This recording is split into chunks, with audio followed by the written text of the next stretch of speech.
राधा स्वामी जी, यह घटना एक व्यक्ति की है। जो व्यक्ति बहुत उदास रहा करता था। हमेशा ही मन में उसके यह आता था कि मुझे अंदर से प्रेम प्यार मिले, अंदर से मुझे एहसास हो कि बहुत प्रेम प्यार है। बस यही वह भाई हमेशा सोचता रहता था। ऐसे ही उसका एक दिन बहुत मन उदास था, तो वह भाई एक धार्मिक स्थान पर चला गया। जब धार्मिक स्थान पर गया तो वहाँ पर एक कोने में जाकर बैठ गया और जाकर बैठकर क्या देखता है कि लोग आ रहे हैं, लोग जा रहे हैं, लेकिन किसी को किसी से कोई भी मतलब नहीं है, कोई किसी से प्यार मोहब्बत नहीं है, बस ऐसे ही आ रहे हैं और जा रहे हैं। यह देखकर वह भाई का मन और उदास हुआ कि अंदर से प्रेम प्यार कैसे आए, अंदर से मालिक को कैसे पाया जाए। बस यही बातें उसके मन में आ रही थी। तो उसके पास एक परिवार बैठा हुआ था, जो परिवार सत्संगी परिवार था। तो वह जो व्यक्ति था उस परिवार से बातें करने लगा कि देखो भाई, यहाँ पर लोग आए हैं, कैसे आ रहे हैं जा रहे हैं, लेकिन किसी का किसी से कोई भी प्रेम प्यार नहीं। तो वह जो सत्संगी परिवार था वह कहने लगा, यह तो ऐसे ही दुनिया चलती है, यहाँ पर किसी को किसी से कोई भी मतलब नहीं होता है, बस एक मालिक ही है। अगर हम उसका भजन सिमरन करें, उसका नाम जपें, तभी हमें अंदर से कुछ नज़ारे देखने को मिलेंगे। अब वह जो भाई था वह कहने लगा कि वह मुझे भी समझाओ कि वह प्रेम प्यार हमें कहाँ मिलेगा। तो वह सत्संगी परिवार कहने लगा कि अगर तुम्हें प्रेम प्यार चाहिए तो फलानी फलानी जगह पर, ऐसे पंजाब में ब्यास में बाबा जी रहते हैं, वहाँ पर जाओ, वहाँ पर तुम्हें सारे सवालों के जवाब मिल जाएंगे। अब वह जो व्यक्ति था वह सोच में पड़ गया कि वहाँ अब मैंने तो कभी ऐसा कोई नाम ही नहीं सुना, तो अब मैं जाऊँ तो जाऊँ कैसे। उस व्यक्ति ने पूरा एड्रेस पूछा और वह वहाँ पर व्यास पहुँच गया। जब व्यास पहुँचा तो चरण सिंह महाराज के टाइम में खुली सेवा ही हुआ करती थी, जो मर्जी सेवा कर लो। और जो बाबा जी थे वह सामने कुर्सी पर बैठकर ही सेवा कराया करते थे। तब के समय में बहुत अच्छे दर्शन हुआ करते थे।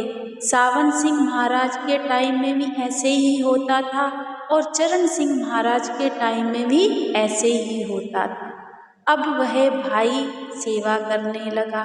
सेवा करते हुए भी यही ही उसके मन में आ रहा था कि सेवा तो कर रहा हूँ, लेकिन जो मैं अंदर से चाहता हूँ कि मुझे प्रेम और प्यार मिले, वह तो चीज़ मेरे अंदर ऐसा मुझे एहसास ही नहीं हो रहा है। ऐसे ही वह भाई थोड़े दिन सेवा करता रहा। शाम को जब सेवा समाप्त होती थी तो अपनी अपनी शेड में जाकर आराम कर लेते थे। ऐसे ही दिन बीतते रहे, लेकिन उस व्यक्ति के जो मन में उदासी थी वह बिल्कुल भी नहीं जा रही थी। अब जब वह व्यक्ति अगले दिन सेवा पर गया तो सेवा कर रहा था, तो क्या हुआ कि उस भाई के पैर में चोट लग गई। जब चोट लग गई तो चोट बहुत ज़्यादा लग गई, तो उस भाई की आंखों से आंसू आ गए। वहाँ पर जो और संगत थी उन्होंने उस भाई को बिठाया और कहा कि भाई कोई बात नहीं, अगर आपसे सेवा नहीं हो रही तो आप अपनी दवाई वगैरह लो, तो कोई बात नहीं, आप अपने घर वापस चले जाओ। तो उस भाई के मन में फिर से यही बात आई कि यहाँ पर जो मैं पाने के लिए आया था, जो करने के लिए आया था कि अंदर मुझे प्रेम प्यार मिले, मेरी उदासी दूर हो, जो मैं चाहता था वह तो मुझे अब भी नहीं मिला, लेकिन मुझे चोट जरूर मिल गई है। यहाँ पर मुझे सेवा करने का क्या फायदा हुआ, क्या मिला? दुख ही दुख है, दुख ही दुख है। क्या यही जिंदगी है? यही बातें वह भाई सोच रहा था और वह भाई अपने घर वापस चला गया। जब घर वापस गया तो मन में फिर से वही उदासी कि मुझे इतने साल हो गए हैं, जिस चीज को मैं ढूंढ रहा हूँ वो मुझे कहीं भी नहीं मिल रही। अब मैं करूँ तो करूँ क्या? अब मैं कहाँ जाऊँ? ऐसे ही वह व्यक्ति सोच रहा था कि एक दिन ऐसे ही कहीं बाहर जा रहा था किसी काम से, तो वहाँ पर उस व्यक्ति को एक बुजुर्ग मिले। जब बुजुर्ग मिले तो वह जो व्यक्ति था ना, जब भी कोई भी रिश्तेदार मिल जाता था या फिर कोई भी उसे इंसान मिलता था ना, तो वह बातें अंदर की ही करता था, क्योंकि वह अंदर से उदास बहुत था। उसे बस यही चाहिए था कि किसी तरीके से मुझे अंदर से जो प्रेम प्यार है, जो मालिक के दर्शन होने हैं, वह मुझे कहीं ना कहीं कोई बता दे, मैं वहाँ ही चला जाऊँगा। अब ऐसे ही जब उस व्यक्ति को वह बुजुर्ग मिले तो वह बुजुर्ग से भी बातें करने लगे मालिक के बारे में, और यह कहने लगे कि बुजुर्ग जी, मेरा ना मन बहुत उदास रहता है, जो मैं चाहता हूँ वह मुझे अंदर से मिलता ही नहीं है। हम इस दुनिया में करने क्या आए हैं? मैं तो यह देख देख कर हैरान हूँ कि बस लोग आ रहे हैं जा रहे हैं, किसी को किसी से कोई मतलब नहीं है, सब मतलब की दुनिया है। यहाँ पर तो किसी को किसी से कोई किसी का किसी से कोई रिश्ता है ही नहीं है। तो वह बुजुर्ग आगे से मुस्कुरा दिए। अब वह बुजुर्ग भी सत्संगी थे, तो वह कहने लगे, भाई तू कभी ब्यास गया है? जब उस व्यक्ति ने ब्यास का नाम सुना तो वह व्यक्ति कहने लगा कि बुजुर्ग जी, ब्यास तो मैं होकर आ भी गया हूँ, सेवा बहुत दिन मैंने वहाँ पर सेवा भी की, लेकिन मुझे मिला क्या? ये देखो मेरे पैर पर कितनी चोट लगी है, यह चोट लेकर आया हूँ मैं वहाँ से, और तो मुझे वहाँ पर कुछ भी नजर नहीं आया। जो मैं लेने गया था वह तो मुझे मिला ही नहीं। जब बुजुर्ग ने उस व्यक्ति की यह बातें सुनी तो बुजुर्ग आगे से मुस्कुरा दिए और कहने लगे कि भाई, जो तू लेने गया था वो तूने लिया ही नहीं, तुझे तो लेना था वहाँ से गुरु से नामदान, जो कि तू आज अगर भजन सिमरन करता तो जो तेरे अंदर तू चाहता है ना प्रेम प्यार, वो तुझे भजन सिमरन से ही मिलेगा, वह और कहीं भी नहीं है। जब यह बात उस व्यक्ति ने सुनी तो उसके मन में कहीं ना कहीं यह बात आ गई कि यह बुजुर्ग तो सही कह रहे हैं। वहाँ पर जब मैं सेवा कर रहा था तो कुछ सत्संगी लोग बातें भी कर रहे थे कि बाबा जी फलाने फलाने दिन नामदान लेंगे और हम नामदान लेंगे, लेकिन मुझे तो इतना एहसास ही नहीं हुआ, मैं तो वहाँ से ऐसे ही आ गया। तो वह भाई तो जो था ना, उसने बिना देरी किए हुए वह फिर व्यास चला गया। जब व्यास गया तो वहाँ पर सत्संग सुना, सेवा की, तो वहाँ पर जब वह भाई लाइनों में गया नामदान के लिए, तो उस वक्त जब चरण सिंह महाराज के टाइम में ना बाबा जी ही शाटी किया करते थे, और बाबा जी कई बार सवाल जवाब भी कर लिया करते थे। कुछ लोगों को तो, जिन लोगों को उनको अच्छा नहीं लगता था ना, तो उन लोगों को एक हाथ से इशारा कर देते थे कि नामदान नहीं मिलेगा, और जिनको मिलना है उनको दूसरे हाथ से कर दिया करते थे। जब यह भाई बाबा जी के सामने जाकर खड़ा हुआ तो बाबा जी मुस्कुरा रहे थे, क्योंकि चरण सिंह महाराज हमेशा ही मुस्कुराते ही रहते थे। उनकी चेहरे पर मुस्कुराहट रहती थी। तो जब यह भाई जाकर आगे खड़े हुए तो चरण सिंह महाराज जी ने कहा कि आप बेटा नामदान क्यों लेना चाहते हो?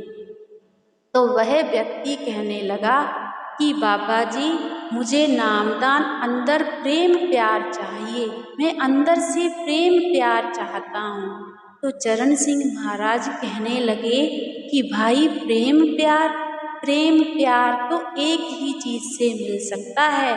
अगर तुमने नामदान लिया ना तो 2.5 घंटे से सुई आगे होनी चाहिए, तभी तुम्हें अंदर से जो चाहते हो वह मिलेगा।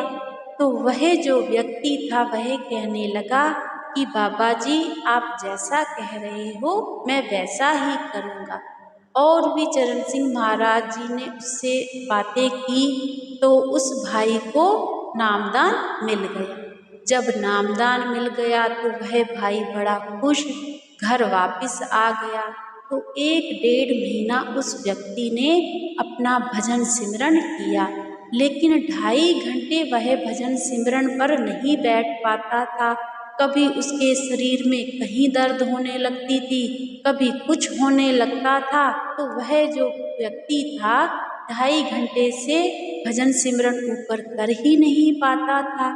अब वह जो व्यक्ति था वह सोचने लगा कि मुझे जिसने भी जो कहा मैंने सब कुछ किया। मुझे कहने लगे ब्यास चले जाओ, सेवा कर लो, मन में शांति आएगी, तब भी नहीं आई। फिर मुझे एक बुजुर्ग मिले, उन्होंने कहा जाकर नामदान ले लो, मेरे मन में तब भी शांति नहीं आई। मेरा तो मन इतना उदास है, पर यह शांति फिर मिले तो मिले कहाँ? उस व्यक्ति ने क्या किया कि धीरे धीरे से अपना जो भजन सिमरन था वह कम कर दिया। जब कम कर दिया तो वह जो व्यक्ति था बस यही सोचता रहता था कि अब करूं तो करूं क्या। एक दिन उस व्यक्ति का फिर से मन किया कि चलो मैं भजन सिमरन पर बैठ जाता हूँ। जब भजन सिमरन पर बैठा तो क्या देखता है कि चरण सिंह महाराज जी उसके सामने आके खड़े हो गए हैं और आकर मुस्कुरा रही हैं और फिर से वही बात कह रही हैं कि भाई 2.5 घंटे से सुई ऊपर तो नहीं गई और तुम चाहते हो कि तुम्हें अंदर से प्रेम प्यार मिले। जो वादा किया था वह तो तुम निभा भी नहीं पाए। जब यह बात उस भाई के कानों में आवाज़ आई और बाबा जी के दर्शन हुए तो उस भाई की आंखों से आंसू आने लगे कि मैंने तो मालिक के साथ वादा किया था और मालिक ने मुझसे कहा था कि 2.5 घंटे से सुई ऊपर होनी चाहिए, लेकिन मैं तो वह वादा निभा ही नहीं पाया, तो फिर मुझे अंदर से शांति कैसे मिलेगी। तो ऐसे ही जब उस भाई अपने भजन सिमरन से उठा तो अपने सतगुरु के आगे अरदास करने लगा कि मालिक, आपने तो जो मुझे कहा था मैं तो उस राह पर चल ही नहीं पाया। मैं तो बस यही सोचता रहा कि बस मुझे अंदर से प्रेम प्यार मिल जाए, अंदर से शांति मिल जाए, लेकिन वह शांति तो पूरा भजन सिमरन करने से ही है। तो फिर से उस भाई ने अपना भजन सिमरन पूरा कर दिया और वह जो शांति और प्रेम प्यार चाहता था फिर उस भाई को अंदर से मिल गया और वह भाई अपना भजन सिमरन मन लगाकर करने लगा। तो हम चाहे जो मर्जी कर लें, अगर हमारा भजन सिमरन पूरा नहीं है तो हमें अंदर से कभी भी शांति नहीं आ सकती। और कभी भी हमें सेवा पर जाते हैं, जहाँ भजन सिमरन करते हैं, जहाँ नामदान लेते हैं, तो कभी कोई चीज़ सोच कर नहीं लेनी चाहिए। हमें निस्वार्थ भाव से गुरु के घर जाना चाहिए। वहाँ पर हमें यह नहीं सोचना चाहिए कि इसके बदले में हमें यह मिले या कुछ और मिले। क्योंकि मालिक को सब पता होता है कि हमें कब क्या और कैसे चाहिए। ऐसे होते हैं हमारे गुरु, ऐसे होते हैं सतगुरु, वह सब कुछ जानते हैं, वह सब कुछ जानते हैं। अगर यह साखी आपको अच्छी लगी हो तो लाइक ज़रूर कीजिएगा। राधा स्वामी।